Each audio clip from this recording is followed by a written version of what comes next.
Hi everyone, it's Lisa Wadigo here from the Critical Classroom and you're watching episode 1 of the reading list. In this episode I'm looking at Calypso Summer, published in 2013 by Magabala Books in Broome. The book was written by Dr. Jared Thomas, a Nookana man from South Australia. I've never been to South Australia, so you really do get a sense of the country and the people and the landscape in this book, so thank you Jared for that. It's a coming of age story. I felt the main character Calypso, he discovers who he is. He discovers what he's good at. I think maybe part of becoming an adult is going, I can do this, or discovering what you can do and what your strengths are, as well as what your weaknesses are. And he's a good kid. He makes his way in the world, and he's essentially a good kid who's, has specific challenges and he overcomes them. And so it's a classic kind of summertime coming of age story.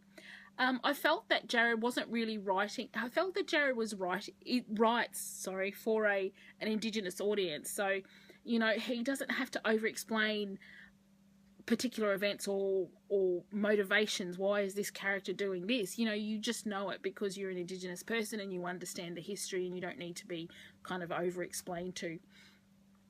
There are some themes in the story that are interesting in terms of probably for educators. So for instance, there's discussions around traditional knowledge and intellectual property.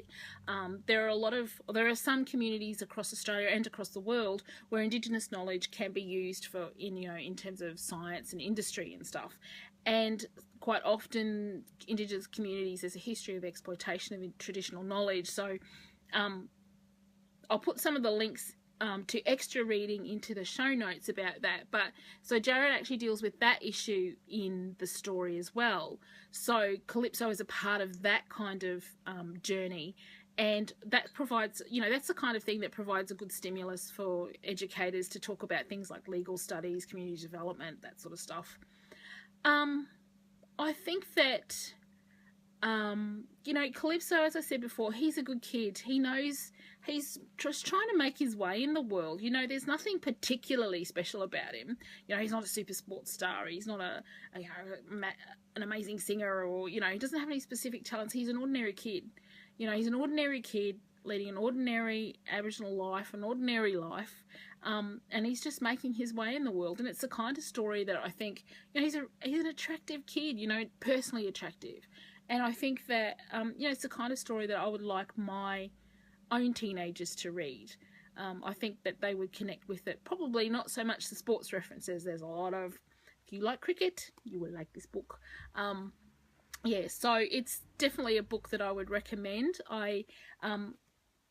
The second reprint will be out soon, I think. So you may end up picking up the second edition of this.